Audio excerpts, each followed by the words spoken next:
Hello everyone, welcome to cam rankers. आज हम class 9th NCERT chemistry का chapter 2 cover करने वाले हैं, जिसमें हम ये देखेंगे कि हमारे आसपास हमारे सराउंडिंग में जो मैटर्स हैं, चाहे वो लिक्विड हो, गैस हो या सॉलिड्स हो, किसी भी फॉर्म में अगर मेटल अवेलेबल है जो, तो वो कितना प्योर है या प्योर है भी है या नहीं। ठीक है, तो जैसा कि हम चैप्टर 1 में डिस्कस कर चुके हैं कि जो हमारा मैटर है वो 3 फॉर्म में रहता है, solid, liquid and gas. Right, हम ये पहले ही डिस्कस कर चुके हैं चैप्टर 1 में, क्योंकि हमने उसमें स्पेशली मैटर, हमारे सराउंडिंग में जो मैटर है उसी की स्टडी की हुई थी। ओके, तो एक बार जस्ट एक व्यू ले लेते हैं, वेरी क्विक व्यू, कि अगर सॉलिड है तो उसमें क्या क्या प्रॉपर्टी होगी। These are properties. सॉलिड होगा तो उसका शेप डेफिनेट होगा। लुक एट दिस, ये जैसे कोई भी सॉलिड है, राइट, और ये सॉलिड का जो हम एक जो एटम्स का अरेंजमेंट है वो ये एटम्स का अरेंजमेंट है, और आप देख सकते हैं कि इस एटम्स कितने क्लोज हैं एक दूसरे के, बहुत ज़्यादा क्लोज अरेंज हैं इसमें एटम। तो इसकी वजह से क्या होता है, इसका शेप फिक्स होता है, डेफिनेट शेप होता है, बाउंड्री भी फिक्स होती है। कोई भी सॉलिड पार्टिकल या कोई भी सॉलिड सब्सटेंस है, चाहे वो बॉक्स हो या कुछ भी हो, ओके, उसकी बाउंड्री फिक्स होगी। वो जिस बाउंड्री में एग्जिस्ट करता होगा उसी में होगा, उसी में रहेगा भी। इसकी वजह से क्या होता है, उसका वॉल्यूम भी फिक्स होता है और उसको कंप्रेस नहीं किया जा सकता। सॉलिड एक्चुअली ऑलरेडी आप ये देख सकते हैं, ये जो पार्टिकल्स हैं ऑलरेडी इतने क्लोज हैं, जब इनके बीच में स्पेस ही नहीं है, इतना ज़्यादा स्पेस ही नहीं है, तो हम इसको कंप्रेस कैसे करेंगे। कोई भी चीज़ कंप्रेस तब हो सकती है जब उनके पार्टिकल्स के बीच में इतना तो स्पेस हो एटलीस्ट, कि मतलब हमारे कंप्रेस या हमारे प्रेशर लगाने के पास वो थोड़ा थोड़ा क्लोज आ जाए, तभी तो हम उसको प्रेस कर पाएंगे, कंप्रेस उस पर प्रेशर अप्लाई कर पाएंगे। एक्चुअली सॉलिड में ऑलरेडी आप देख सकते हैं कि कितना ज़्यादा कंजेस्टेड हैं, कितना ज़्यादा पास है मॉलिक्यूल, इनकी अट्रैक्टिव फोर्सेस कितना ज़्यादा हाई हैं। इसकी वजह से इनमें कंप्रेस नहीं किया जा सकता, और इसी की वजह से इसका नेचर रिजिड होता है, राइट, और अट्रैक्टिव फोर्सेस बहुत हाई होते हैं compare to liquid and gas, right.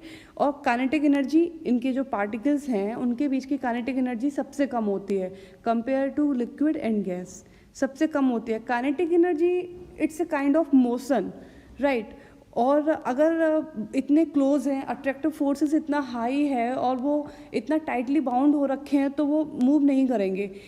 Solids में काइनेटिक एनर्जी जस्ट वाइब्रेशंस होते हैं। ये जो पार्टिकल्स हैं ये जस्ट वाइब्रेट करते हैं, बस इतना ही मूव करते हैं। ऐसा नहीं है कि मूव करके कहीं और चले जाएंगे, ऐसा नहीं होता है।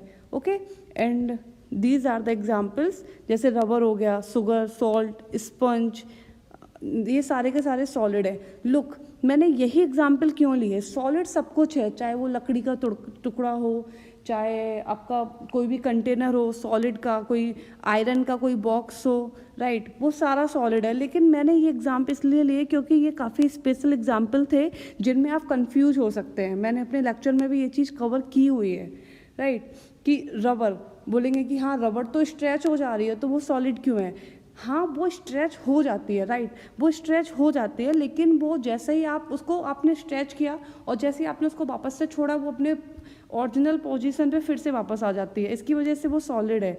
आपके फोर्स लगाने की वजह से वो खिंची, लेकिन आपने जैसे ही फोर्स छोड़ा वो फिर से वापस आ गई, राइट। जैसे ही ऐसे ही ये स्पंज है, स्पंज में क्या रहता है कि सॉलिड ही रहता है, लेकिन इनमें एयर होती है। तो आप स्पंज को जब दबाते हैं तो वो दब तो जाता है। आप तो कह रहे हैं कि सॉलिड का जो शेप है वो फिक्स होना चाहिए, फिर वो दब क्यों जा रहे हैं, वो दब जाता है, लेकिन आपने जैसे ही हाथ हटाया, जैसे ही प्रेशर हटाया, वो फिर से अपनी ओरिजिनल फॉर्म में वापस आ जाता है। तो इसकी वजह से ये कुछ स्पेशल एग्जाम्पल हैं, और इसी वजह से इनका ज़रूर एग्जाम्पल याद रखिएगा। मैंने इनको इसीलिए लगा क्योंकि इसमें कन्फ्यूज हो जाते हैं, राइट। ओके, अब बात करते हैं लिक्विड्स। लिक्विड्स जो हैं ये सॉलिड एंड गैस, इन दोनों के बीच की स्टेज है, राइट, बीच की स्टेज है। मतलब अगर हम अट्रैक्टिव फोर्सेस के बेसिस पे बात करें तो आप यहाँ पे क्लियरली देख सकते हैं, यहाँ पे आप क्लियरली देख सकते हैं, अगर हम अट्रैक्टिव फोर्सेस के बेसिस पे बात करें तो मतलब जितना सॉलिड में पास था उतना पास नहीं है, थोड़ा सा स्पेस है। तो इसी की वजह से क्या होता है कि इनका जो शेप है वो डेफिनेट नहीं होता। लिक्विड का शेप डेफिनेट नहीं होता। देखिए अगर आप ग्लास में मिल्क रखेंगे तो वो ग्लास का शेप ले लेगा, आप किसी बड़े बाउल में मिल्क रखेंगे तो वो उसका शेप ले लेगा, लेकिन आप सॉलिड चाहे कहीं भी रख लो, सॉलिड अपना शेप नहीं चेंज करता है, राइट। लेकिन लिक्विड का शेप डेफिनेट नहीं होता है, वो चेंज कर लेता है, जो आप शेप देंगे वो उसमें ही कवर अप हो जाएगा, राइट। ओके, और इसकी बाउंड्री भी फिक्स नहीं होती है, क्योंकि जो बाउंड्री आप उसको देना चाहेंगे वो उस बाउंड्री को ही कवर कर लेगा, ना इसका वॉल्यूम फिक्स है। नेक्स्ट पॉइंट है कि इसे कंप्रेस किया जा सकता है, राइट। आप लिक्विड को कंप्रेस कर सकते हैं, क्योंकि लिक्विड का ये जो है पार्टिकल्स हैं, इनके बीच में इतना तो स्पेस है कि आप इसे कंप्रेस कर सकते हैं, तो ये थोड़े से कंप्रेस हो सकते हैं। सॉलिड और गैस के बीच की स्टेज है, ये रिजिड भी नहीं होते। अट्रैक्टिव फोर्स सॉलिड और गैस के बीच के अट्रैक्टिव फोर्सेस होते हैं, और एग्जांपल है इसमें milk, water, Honey etcetera, right. अब हम बात करते हैं गैस तो सबको ही पता है, ठीक है, हम ऑक्सीजन ले रहे हैं, गैस है। आप जैसे यहाँ पे ये बलून बना दिया है, देखिए बलून में गैस भरी हुई है, तो ये देखो पार्टिकल दिखाए हुए हैं, कितना ज़्यादा डिस्टेंस है, मतलब गैस के पार्टिकल्स कितने दूर दूर हैं। इसका सबसे अच्छा एग्जांपल ये भी बताया था कि आप किसी एक रूम में अगर अगरबत्ती जला देते हैं और आप थोड़ी देर बाद देखते हैं कि आपके पूरे रूम के वॉल्यूम को कवर कर लेता है, वो पूरे रूम के वॉल्यूम को, कोई भी फिक्स वॉल्यूम नहीं है, कोई बाउंड्री नहीं है, कोई शेप नहीं है, नथिंग। आप जहाँ पे रखोगे वो पूरा एकदम से एक्सपेंड होता चला जाएगा। इसकी वजह से इसमें अट्रैक्टिव फोर्सेस सबसे कम, लीस्ट, एंड काइनेटिक एनर्जी सबसे ज़्यादा। Least attractive forces, kinetic energy मोर। ये एक्चुअली इसी पॉइंट में लिख गया है, बट ये अलग है। काइनेटिक एनर्जी सबसे ज़्यादा होगी और अट्रैक्टिव फोर्सेस सबसे कम होंगे, क्योंकि अट्रैक्टिव फोर्सेस और काइनेटिक एनर्जी एक दूसरे के अपोजिट हैं। ओके, तो अब मैटर समझ में आ गया कि मैटर क्या है। हम ये बात करने वाले हैं कि हमारे चारों तरफ जो मैटर है ना, वो प्योर है या नहीं है। अभी आपको यही नहीं पता कि ये मैटर क्या है, हम जिस चीज़ की बात कर रहे हैं वही क्या है, तो फिर आप कंफ्यूज हो जाएंगे। इसके लिए आपका पहला चैप्टर एनसीईआरटी में मैटर ही दे रखा है कि हमारे सराउंडिंग मैटर क्या क्या है। आप जब मैटर समझ लेंगे तब आप ये समझेंगे कि हाँ वो प्योर है या नहीं, मतलब आप थोड़ा आगे एक नेक्स्ट लेवल पे आप जा पाएंगे, राइट। तो इसी वजह से मैंने यहाँ पे मैटर को डिस्कस किया कि मैटर आपका जो है वो 3 फॉर्म में होता है, solid, liquid and gas. Solid क्या क्या प्रॉपर्टी होल्ड करता है, लिक्विड क्या करता है, गैस क्या करता है, आप कैसे डिफ्रेंशिएट करेंगे कौन सॉलिड है, कौन लिक्विड है, कौन गैस है। इन प्रॉपर्टीज़ के बेसिस पे आप खुद ही पहचान लेंगे कि कौन सॉलिड है, कौन लिक्विड एंड कौन गैस। तो आपको मैटर समझ में आ गया, तीन स्टेट में रहता है, solid, liquid and gas. Matter का डिफाइन हो गया, मैटर समझ में आ गया। अब हम अपने नेक्स्ट पॉइंट पे चलते हैं कि हमारे चारों तरफ जो मैटर है वो प्योर है या नहीं है, राइट। अभी ये जो टर्म है ना, ये जो शब्द है ना प्योर, अभी तो ये कंफ्यूज करेगा, क्योंकि हमारी जो लैंग्वेज है प्योर को प्योर बोलने की और जो साइंटिफिक लैंग्वेज है उन दोनों में बहुत अंतर है, ठीक है। घर पे तो बोलते होते हैं कि हाँ भाई मिल्क ले लिया, प्योर है। प्योर मतलब जितना मिल्क में पानी होना चाहिए, जितना मतलब आया है पानी, जो मिल्क निकाला गया है, और जितना उसमें देखो मिल्क में पानी तो रहता ही है पहले से ही, राइट, क्योंकि वो है ही एक्चुअली मिक्सचर है वाटर एंड फैट का। तो वाटर जितना आ रहा है, सोर्स से जितना वाटर आ रहा है, उतना अगर वाटर है मिल्क में तो हम कहते हैं कि हमारा मिल्क प्योर है, राइट। हम कहते हैं कि हमारा मिल्क प्योर है, लेकिन प्योर का मीनिंग ही थोड़ा अलग है। प्योर मतलब अभी हम उसी को डिफाइन करेंगे कि एक्चुअली ये प्योर शब्द हमारी भाषा में क्या प्योर है और साइंटिफिक भाषा में क्या प्योर है, राइट। तो अपने चैप्टर की तरफ मूव करते हैं। ये थोड़ा सा पीछे का व्यू लिया, जस्ट एक्चुअली चैप्टर में ज़रूरत पड़ेगी इसलिए इसको समझाया। So let's get started. Look, अभी हमको ये समझना ज़रूरी है कि हमारा जो मैटर है इसमें हमें 3 टर्म्स देखने को मिलेंगे। पहला टर्म्स हमको देखने को मिलेगा कि सब्सटेंसेस क्या होते हैं और प्योर सब्सटेंसेस क्या होते हैं, एंड देन मिक्सचर क्या होता है। देखिए, अगर आपको एक ग्लास में पानी दे दिया गया है, राइट, इस ग्लास में मानो ये बीकर है जिसमें आपके पास वाटर है, और मानो एक और बीकर है जिसमें आपके पास water plus sugar plus lemon juice, मतलब आपने नींबू पानी बना रखा है और यहाँ पे आपका प्लेन वाटर है, ठीक है। तो इसमें दोनों में क्या डिफरेंस है, किसको आप बोलेंगे कौन मिक्सचर है, किसको आप बोलेंगे प्योर है, किसको आप बोलेंगे इनमें सब्सटेंस क्या है। तो ये एक्चुअली क्या है, ये टर्मिनोलॉजी है, ये टर्मिनोलॉजी है, आपको ये टर्म्स पता होने चाहिए, ठीक है। अभी हम यही, जब हमने ये पता कर लिया कि मैटर क्या है, राइट, मैटर क्या है हमने पता कर लिया, अभी हम पता कर रहे हैं कि प्योर है या नहीं। तो पहले प्योर की डेफिनेशन क्या है, पहले वो पता कर लें, राइट। तो अब प्योर सब्सटेंस, अब सब्सटेंस क्या है और ये प्योर और मिक्सचर में क्या अंतर है, तो वही थोड़ा समझने के लिए हम इस स्लाइड पे आए हैं। तो देखिए, सब्सटेंस को समझने के लिए सबसे पहले आप प्योर और मिक्सचर इन दोनों को समझते हैं।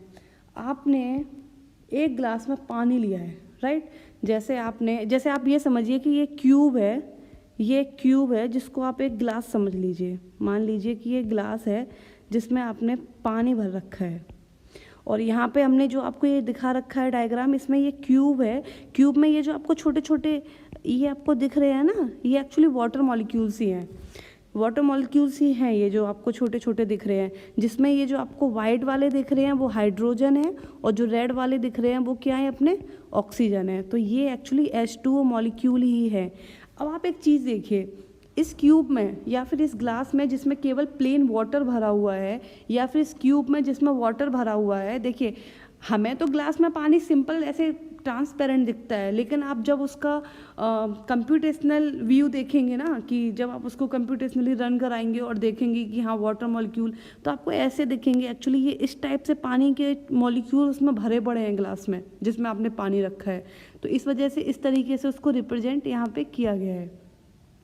तो अब आप ये देखिए कि इस ग्लास में या इस क्यूब में केवल एक ही टाइप के मॉलिक्यूल हैं, एक ही टाइप के पार्टिकल्स हैं, वो कौन से हैं, केवल वाटर। इसमें केवल और केवल पानी, केवल और केवल H2O के ही मॉलिक्यूल हैं। देखिए बहुत सारे हैं बट केवल H2O के ही हैं। इसका मतलब ये क्या है, प्योर है ये। प्योर मतलब जिसमें किसी और चीज़ की मिक्सिंग ना हो, जिसमें सारे के सारे पार्टिकल्स का केमिकल नेचर एक ही हो, या फिर हम ये बोलें कि जितने भी पार्टिकल्स हैं वो सेम प्रॉपर्टी होल्ड करते हो, या फिर हम ये बोलें कि बिल्कुल एक ही पार्टिकल्स, एक ही चीज़ के, एक ही सब्सटेंस के पार्टिकल्स हों। देखिए यहाँ पे लिखा हुआ है only one type of particles, only one type of particles. Pure substance वो होगा जिसमें केवल और केवल एक टाइप के ही पार्टिकल्स होंगे। जैसे कि ग्लास में पानी भरा हुआ है, तो ग्लास में केवल और केवल पानी भरा हुआ है, उसमें कुछ नहीं है, उसमें केवल H2O मॉलिक्यूल्स हैं, केवल H2O के अलावा उसमें कुछ भी नहीं है, वो प्योर है। मतलब उसमें केवल एक टाइप के ही पार्टिकल्स हैं, वो कौन से हैं, H2O, राइट, ओके। अब हम आते हैं मिक्सचर को समझते हैं। मिक्सचर में क्या होता है कि more than one type of pure form of matter, more than one type of pure form of matter, more than one, एक से ज़्यादा। अगर एक से ज़्यादा मैटर की प्योर फॉर्म को आप मिक्स कर देंगे तो वो मिक्सचर बन जाएगा। जैसे यहाँ पे अभी हमने आपको जो दिखाया है, इसमें हमने आपको दिखा रखा है कि कोई भी एक ग्लास है या बीकर है जिसमें आपने वाटर भर रखा था और हमने उसमें डाल दिया है सॉल्ट, हमने उसमें डाल दिया है सॉल्ट, डेट इज NaCl। ये जो है वो क्या है, सॉल्ट का मॉलिक्यूलर फॉर्मूला है NaCl, राइट। ये NaCl किस तरीके से ब्रेक होता है, Na+Cl-। अब आप ये देखिए इस क्यूब में केवल लुक एट दिस, ये जो है ये NaCl का क्यूबिक स्ट्रक्चर है। मतलब NaCl सॉलिड है, सॉल्ट सॉलिड है, नमक सॉलिड होता है भाई। नमक मैटर की कौन सी फॉर्म है, सॉलिड।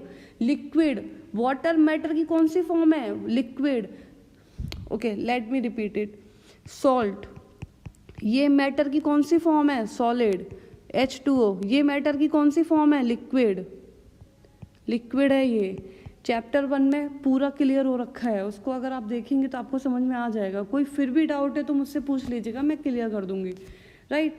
तो ये देखिए, ये नमक आपका जो सॉलिड है, जो सॉल्ट है NaCl है, ये एक पर्टिकुलर स्ट्रक्चर होल्ड करेगा। जैसे यहाँ पे ये देखिए क्यूबिक में इस तरीके से रिप्रेजेंट किया गया है। अब जब इसमें वाटर में ये डाला गया है, ये देखिए ये वाटर है, जब इसे वाटर में डाला गया है तो वाटर का जो ऑक्सीजन पार्ट है उसने Na+ को कवर कर लिया है, सराउंड कर लिया है, घेर लिया है।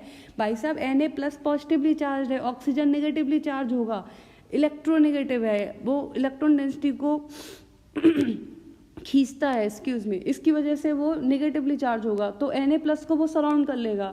और हमारा जो Cl नेगेटिव है वो हाइड्रोजन के द्वारा सराउंड हो जाएगा। देखिए इस तरीके से ये दोनों सराउंड हो गए। तभी हमने ये एक क्वेश्चन भी किया था अपने चैप्टर 1 में कि हमने जब नमक घोला पानी में तो पानी का वॉल्यूम बढ़ा नहीं, राइट। हमने नमक घोला और पानी का वॉल्यूम बढ़ा नहीं, तो हमारा नमक कहाँ चला गया? ये क्वेश्चन चैप्टर 1 में आया था। क्या हुआ? नमक गायब हो गया या फिर पानी का वॉल्यूम बढ़ जाना चाहिए था, क्या हुआ? वही इसमें क्वेश्चन है। एक्चुअली जो ये जो क्यूब्स होती हैं ना वाटर में, वाटर आपने किसी चीज़ में ग्लास में वाटर भर रखा है, उनके बीच में कुछ वॉइड्स होती हैं, तो ये आइंस के डिस्ट्रीब्यूट होके आइंस के फॉर्म में Na+ Cl- अलग अलग ऑक्यूपाइड हो जाते हैं। देखिए वाटर मॉलिक्यूल ऑलरेडी थे और उनके बीच में वॉइड में जाके ये Na+ जाके बैठ गया, तो इसको फिर वॉल्यूम बढ़ाने की ज़रूरत नहीं है, वॉल्यूम बढ़ाने की जरूरत नहीं है। जो स्पेस अवेलेबल था, जो वॉइड जो एक्स्ट्रा जो वॉइड बोले तो जैसे आप अगर आप वॉइड में कंफ्यूज हो रहे हो तो मैं एक बार वॉइड और बता दूं। देखिए मान लीजिए आपने इस तरीके से बॉल अरेंज की है, ठीक है।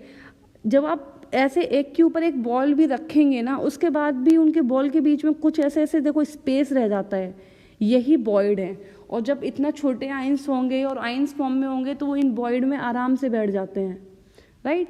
ये तो केवल मैंने पेपर पे दिखाया है, आप इसका 3D स्ट्रक्चर देखेंगे तो आपको और क्लियरली समझ में आएगा कि कितना ज़्यादा स्पेस होता है बीच में। अगर आप बॉल भी रखेंगे ना, अगर आप चार बॉल रखो फिर ऊपर और बॉल रखो तो उनके बीच में स्पेस रह जाता है बॉल, क्योंकि वो बिल्कुल एकदम से बिल्कुल ऐसे नहीं है, फ्लैट नहीं है जो बिल्कुल चिपक जाए और बीच में कोई स्पेस नहीं रह जाए। ओके, आगे मूव करते हैं। तो अभी समझ में आया प्योर सब्सटेंस क्या है। प्योर सब्सटेंस जिसमें केवल एक टाइप के पार्टिकल्स हों। मिक्सचर क्या है? जिसमें एक से ज़्यादा। अभी हमने नींबू पानी बनाया या फिर हमने पानी में नमक घोला तो उसमें 2 टाइप के, एक तो वाटर वाले और दूसरा सॉल्ट वाला NaCl, तो 2 टाइप के हो गए। तो मोर देन 1 टाइप होगा तो क्या होगा? मिक्सचर हो जाएगा वो। अगर हम नींबू पानी बनाएंगे वो भी मिक्सचर है, प्योर नहीं है। अब सब्सटेंस क्या होता है? देखिए सब्सटेंस जो हम ऐड कर रहे हैं, जैसे हमने नींबू पानी बनाया तो हमने शुगर डाला, हमने लेमन डाला, ये सारे सब्सटेंस हैं।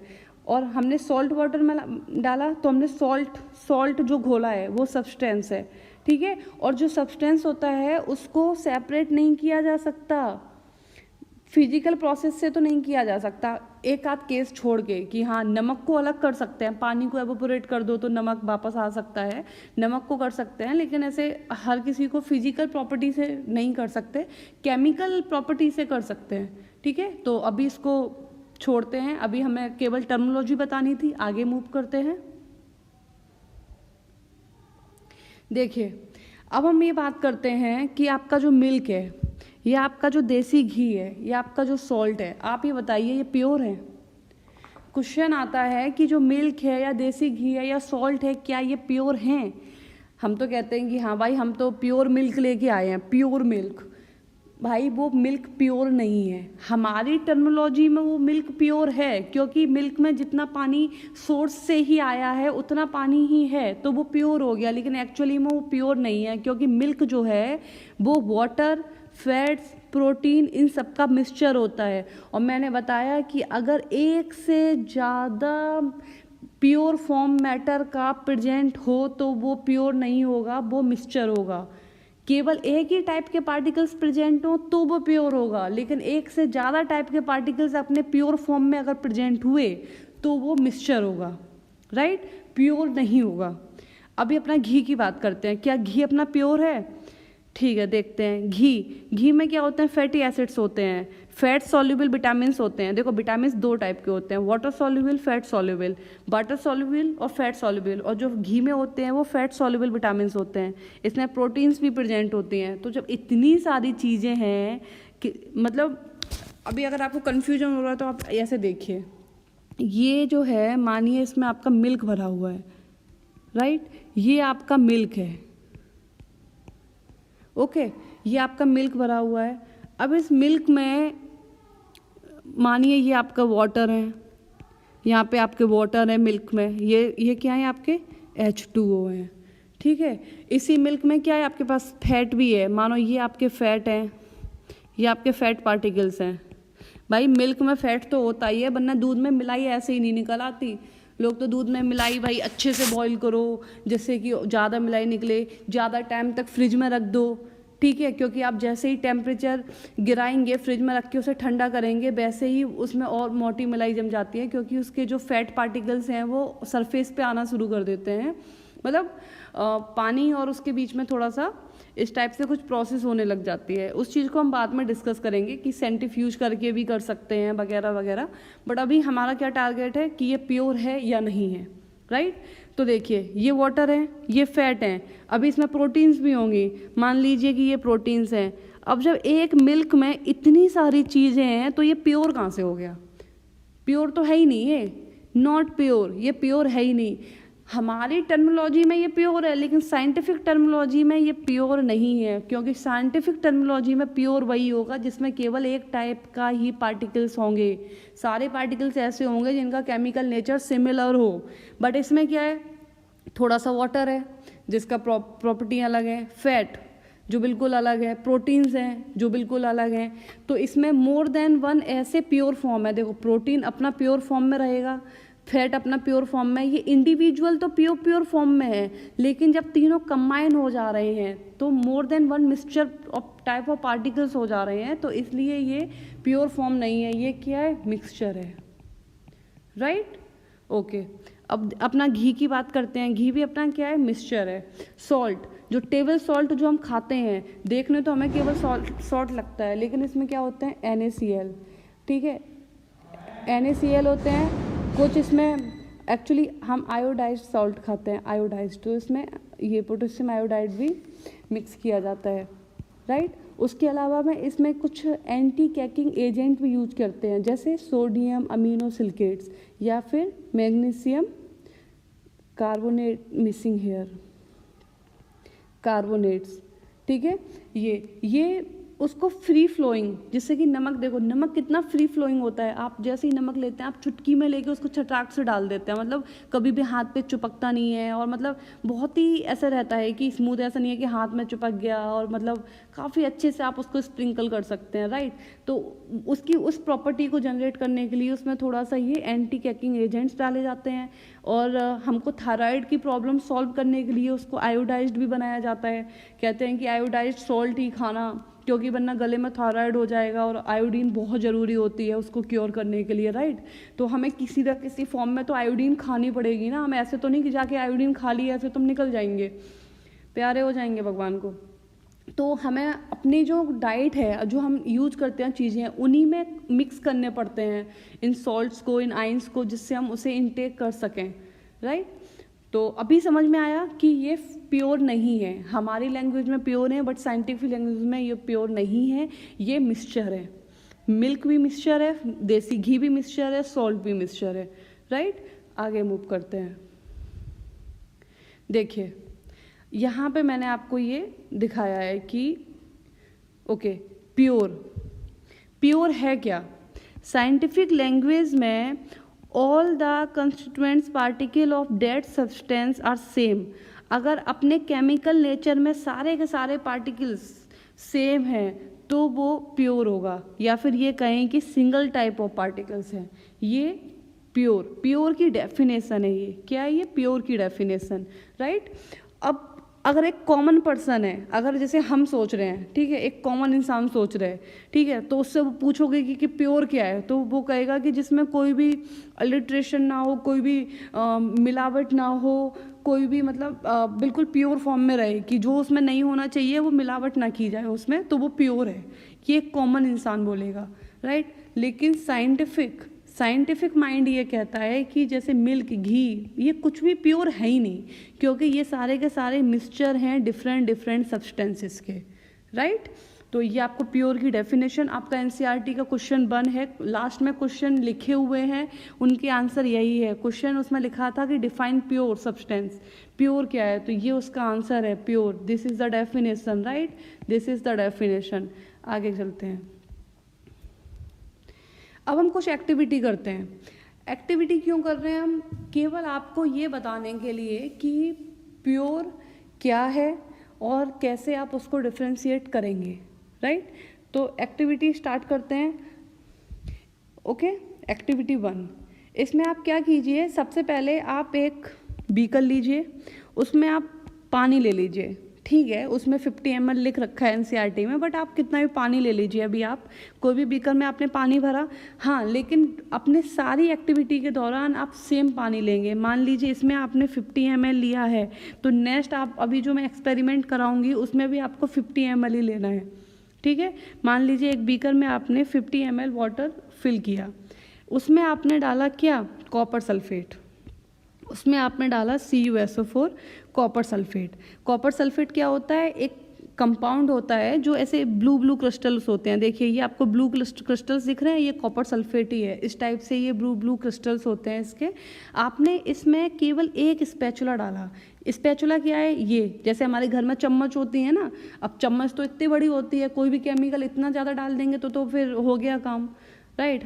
तो ये स्पैचुला है और अलग अलग साइज के स्पैचुला होते हैं कि आपको देखो ये कितना बड़ा है, इसमें काफ़ी लार्ज अमाउंट आ जाएगा। ये देखिए छोटा है, ये तो बिल्कुल एकदम से जिसमें पिंच चीज़, बिल्कुल एक कैटलिस्ट यूज करना होता है ना, बिल्कुल पिंच डालना होता है, राइट, उसमें ये वाला यूज करते हैं। ये सारे के सारे स्पैचुला हैं। जैसे घर में हमारी चम्मचें होती हैं ना, ये लैब की चम्मचें हैं, राइट। तो ये स्पैचुला है। आप कोई एक स्पैचुला ले लीजिए, चाहे आप, ठीक है, जैसे आपने मान लीजिए ये वाला स्पैचुला उठा लिया, ये वाला स्पैचुला आपने पिकअप किया। ये स्पैचुला, एक स्पैचुला आपने इसमें से भरा और इसमें डाल दिया। ये रहा आपका कंपाउंड। जैसे आपने ग्लास रॉड से उसको स्टायर किया, ये देखिए ब्लू कलर का सोल्यूशन बन गया, ब्लू कलर का सोल्यूशन, राइट। अब आप एक चीज़ देखिए कि इसमें आपने एक स्पैचुला डाला। अभी आपके दिमाग में ये इमेज आप अपने दिमाग में रखिए। आगे चलते हैं एक बार, देखिए अभी आपने इसमें क्या किया, इसमें आपने 2 स्पैचुला डाला और आप इसको देखिए कितना डार्क है, राइट। वापस से देखते हैं, पीछे वाला लाइट था, पीछे वाला लाइट था और ये कितना डार्क है, आप देख रहे हैं। हमने पानी सेम लिया, पहले वाले में एक स्पैचुला डाला था और इसमें 2 स्पैचुला डाला, तो इसका केवल और केवल कंसंट्रेशन बढ़ा है। जो कंपाउंड हमने डाला है कॉपर सल्फेट, उसका केवल कंसंट्रेशन बढ़ा है, मतलब ज़्यादा पार्टिकल्स गए हैं उसके इसमें। उसकी वजह से क्या हुआ, केवल कलर डार्क हो गया, कलर इंटेंस हो गया, कलर इंटेंस हो गया, राइट। लेकिन और कोई चेंज नहीं हुआ, ठीक है। अभी आगे चलते हैं, थोड़ा सा एक बार इसको पढ़ लेते हैं, क्योंकि आपका एक क्वेश्चन आ रखा है होमोजीनियस और हेट्रोजीनियस को डिफाइन करने के लिए। एनसीईआरटी का क्वेश्चन नंबर 2 दे रखा है हेट्रोजीनियस और हेमोजीनियस को डिफाइन करने के लिए। तो अभी तक आपने जो एग्जाम्पल देखे हैं ना, जो कॉपर सल्फेट अभी तक आपने डाला था, चाहे एक स्पैचुला डाला हो चाहे 2 स्पैचुला डाला हो, लेकिन आपने केवल और केवल एक ही कंपाउंड डाला है। इसमें क्या डाला है, कॉपर सल्फेट। ये जो सोल्यूशन बना हुआ है ना, इसमें केवल एक ही के पार्टिकल हैं, किसके, CuSO4 के। इसमें केवल वाटर के साथ कॉपर सल्फेट है और कुछ नहीं है इसमें। तो वही ये कह रहा है कि जो ग्रुप ए और बी है, हमने आपको पहले जब एक स्पैचुला डलवाया था, देखिए ये एक्चुअली एक्टिविटी की कैसे गई थी, क्लास में 4 ग्रुप बांट दिए गए थे, group A, B, C, D, right. Group A को दिया गया एक बीकर में पानी दे दिया गया और कॉपर सल्फेट दे दिया गया, और उसके में बोला कि आप एक स्पैचुला इसमें डाल दो, उसने डाल दिया। ये किसने किया, ग्रुप ए ने। ग्रुप बी से क्या किया, कहा गया कि आप 2 स्पैचुला डाल दो। ये ग्रुप बी का एक्सपेरिमेंट है, ये ग्रुप बी ने किया। ग्रुप बी ने क्या किया, 2 स्पैचुला डाल दिया, राइट। तो अब आप ये देखिए कि दोनों के में क्या हुआ, मिक्सचर यूनिफॉर्म कंपोजिशन है। जो मिक्सचर है उसमें यूनिफॉर्म कंपोजिशन है, मतलब जो ग्रुप ए है उसका कलर जरूर इसका लाइट ब्लू है और इसका डार्क है, लेकिन कंपोजिशन दोनों का यूनिफॉर्म है, सेम है, क्योंकि दोनों ने केवल कॉपर सल्फेट डाला है, बस केवल क्वांटिटी दूसरे वाले ने बढ़ा के डाली है, राइट। ओके, तो इस टाइप के मिक्सचर को क्या कहते हैं, होमोजीनियस मिक्सचर। होमोजीनियस, देखिए होमो, देखिए 2 टर्म आपको सुनने को मिलेंगे, होमो और हेट्रो। होमो और हेट्रो, होमो माने सेम और हेट्रो माने डिफरेंट डिफरेंट, ठीक है।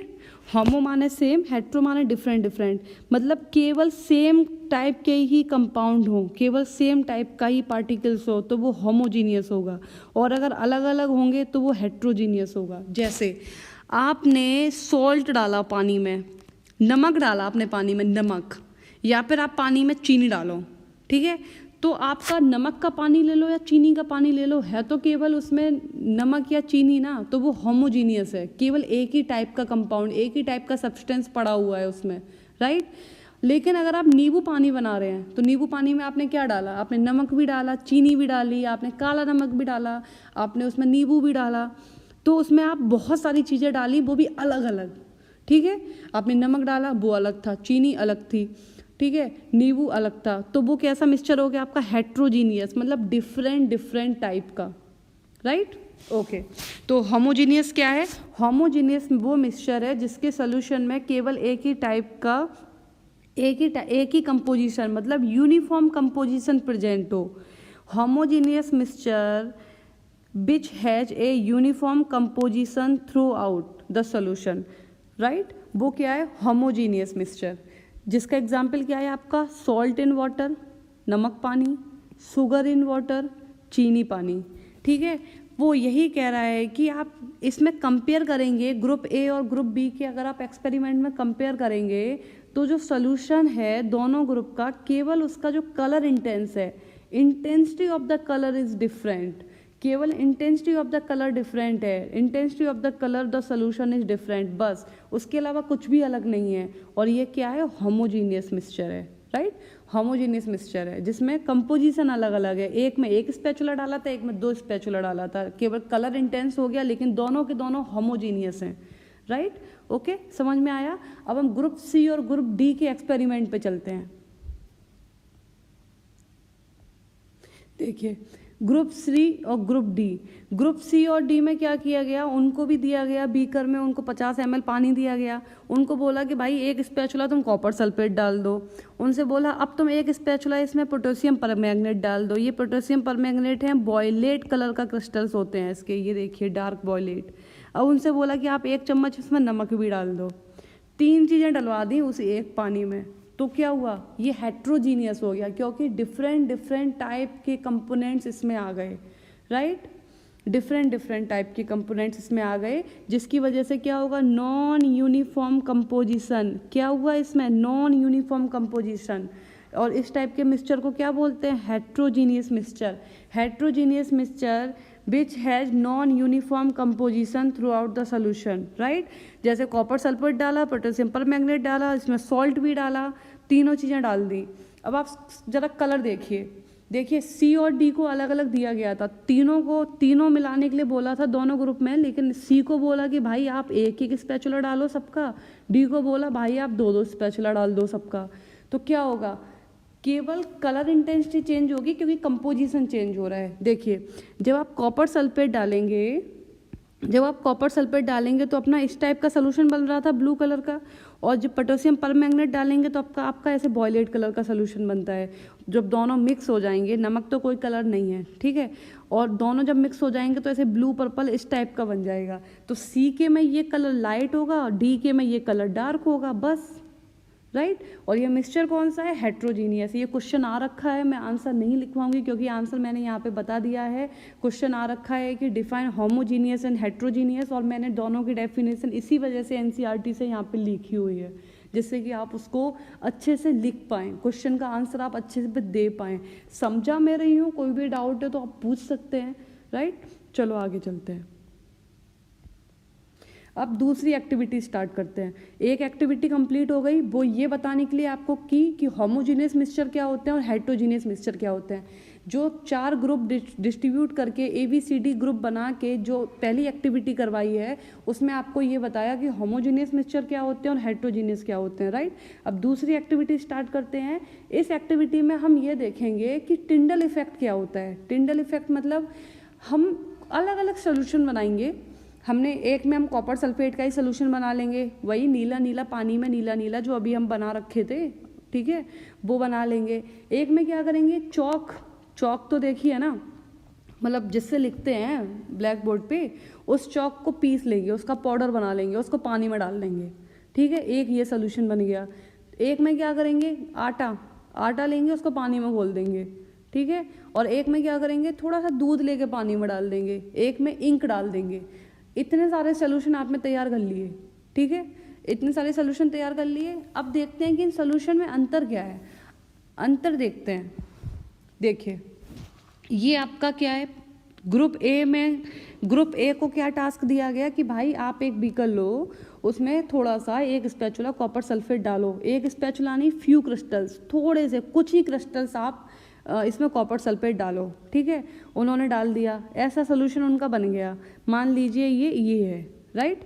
अब उनसे बोला कि एक लेज़र लाइट या कोई भी टॉर्च से इसमें लाइट पास कराओ, ठीक है, लाइट पास कराओ।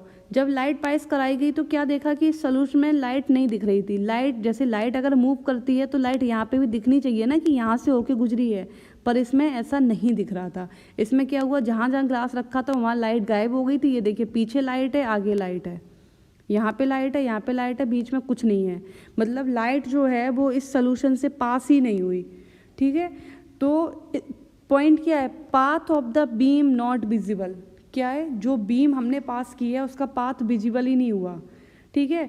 दूसरा पॉइंट क्या है, ये मिक्सचर कैसा है, होमोजीनियस मिक्सचर है, होमोजीनियस मिक्सचर।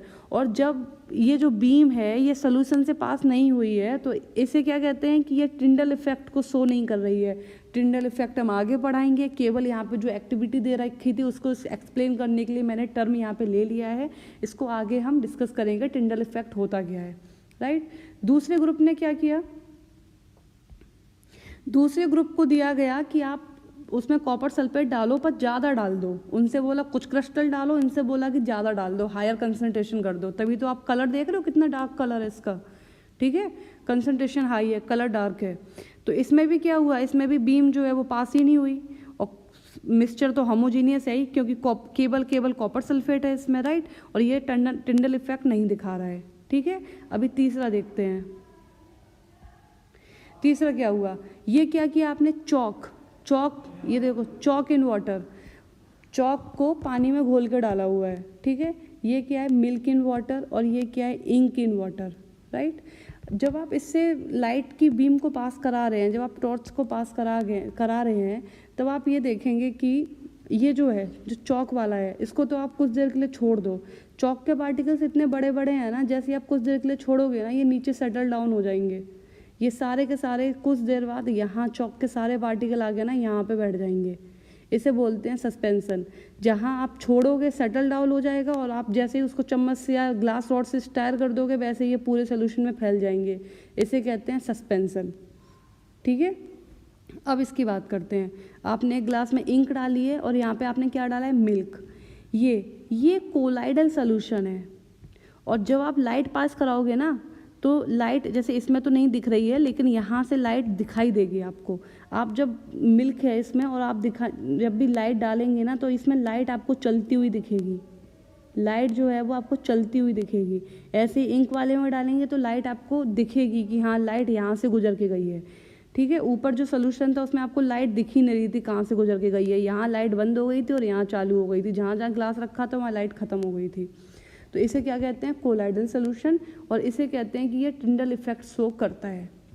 इसमें थोड़ा कन्फ्यूजन हो गया होगा, लेकिन मैं आपको एक बार इसके बारे में थोड़ा कुछ बता देती हूँ। जो टिंडल इफेक्ट है ये एक्चुअली इसलिए बनाया गया था, ये पता करने के लिए जो पार्टिकल्स हैं उनमें मोशन है या नहीं, जिसे बोलते हैं ब्राउनियन मोशन, ठीक है। तो टिंडल इफेक्ट क्या हुआ कि जब भी कोई कोलाइडल सोल्यूशन, अब ये कोलाइडल सोल्यूशन क्या है, देखिए हर एक पार्टिकल का अपना अपना एक साइज होता है। देखिए मानो ये साइज है, ये साइज है, ये साइज है, ये साइज है। हमने तो बहुत बड़ा बड़ा बना दिया, मान लीजिए एक ये है, एक ये है, फिर एक ये है, फिर एक ये, इस टाइप से। तो हर पार्टिकल का एक साइज होता है, ठीक है। अगर उसका साइज बहुत छोटा है, ठीक है, बहुत छोटा है तो वो सोल्यूशन में रहेगा।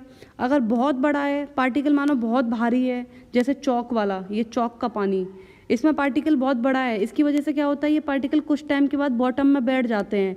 जैसे कि हेडपम्प से पानी निकालते हैं, हैंडपम्प से पानी निकालते हैं, जब आप पानी निकालते हैं तो वो बालू जो है वो पूरे के पूरे पानी में घुली रहती है, और आप पानी को 5 मिनट के लिए छोड़ दो, इतने हैवी, इतने भारी होते हैं बालू के पार्टिकल्स कि आप पानी को 5 मिनट के लिए छोड़ दोगे ना, पूरी बालू ना बॉटम में सेटल डाउन हो जाती है, उसके बाद आप उसको आराम से पी सकते हो। वो ऐसे आएगी भी नहीं, जब तक आप उसको स्टार्ट नहीं करेंगे वो बालू ऐसे नहीं आ जाएगी कि फिर से ऐसे मूव करने लग गई, नहीं। तो जैसे ही एक फिक्स साइज से ऊपर का साइज हुआ तो वो सस्पेंशन में चला जाता है, ठीक है। जैसे ये चौक वाला केस था, या फिर अपना बालू जो पानी में जो रहती है, ठीक है। अगर कुछ बीच की स्टेज, इनके बीच की स्टेज मतलब एक बहुत ही फिक्स साइज होता है, कोलाइडल सोल्यूशन का बहुत फिक्स साइज होता है जिसमें मूवमेंट होता है, और कोलाइडल सोल्यूशन की वजह से ही पता चला कि पार्टिकल्स के बीच में मूवमेंट रहता है। जैसे ही लाइट पास की, और लाइट जो है वो इस, जैसे ये मिल्क के पानी से लाइट पास की और लाइट यहाँ पे दिख रही थी गुजरती हुई, मतलब वो जो पार्टिकल्स थे उसने ट्रेवल कराया, वो ट्रेवल कर रहे थे और उनके साथ साथ लाइट भी ट्रेवल कर रही थी, लाइट भी मूव कर रही थी, चल रही थी, राइट। इसकी वजह से पता चला कि पार्टिकल्स के बीच में काइनेटिक एनर्जी होती है, मूवमेंट होता है, ब्राउनियन मोशन होता है, क्योंकि जैसे पार्टिकल्स हैं वो टकराते रहते हैं एक दूसरे में, इसकी वजह से वो एक दूसरे को हिट करके ऐसे ऐसे करके मूव करते रहते हैं, राइट। तो ब्राउनियन मोशन का कंसेप्ट यहाँ से आया था। टिंडल इफेक्ट हम आगे बढ़ेंगे, अभी हमें क्या समझना था, हमें समझना था सोल्यूशन क्या है, सस्पेंशन क्या है, कोलाइडल सोल्यूशन क्या होता है, राइट, और प्योर जो हम सब्सटेंस ले रहे हैं वो प्योर है या नहीं, अभी तक यही समझना था, जिसकी वजह से हमने 2 एक्टिविटीज़ की, ओके। तो ये एक्टिविटीज़ यहाँ समझ में आई। क्वेश्चंस यहाँ पे 2 क्वेश्चन अपने थे कि what do you mean by pure substance. Pure substance से क्या समझते हो, जिसमें ओनली 1 टाइप ऑफ पार्टिकल्स, मतलब only 1 type of particles. Pure substance are that substance which are having only 1 type of particles, या फिर केवल एक ही केमिकल नेचर के पार्टिकल जिसमें प्रेजेंट हो, okay. Question number 2, list the point difference between homogeneous and heterogeneous. Homogeneous बताया क्या है, ओके, होमोजीनियस बताया, हेट्रोजीनियस बताया, दोनों का एग्जाम्पल भी बताया।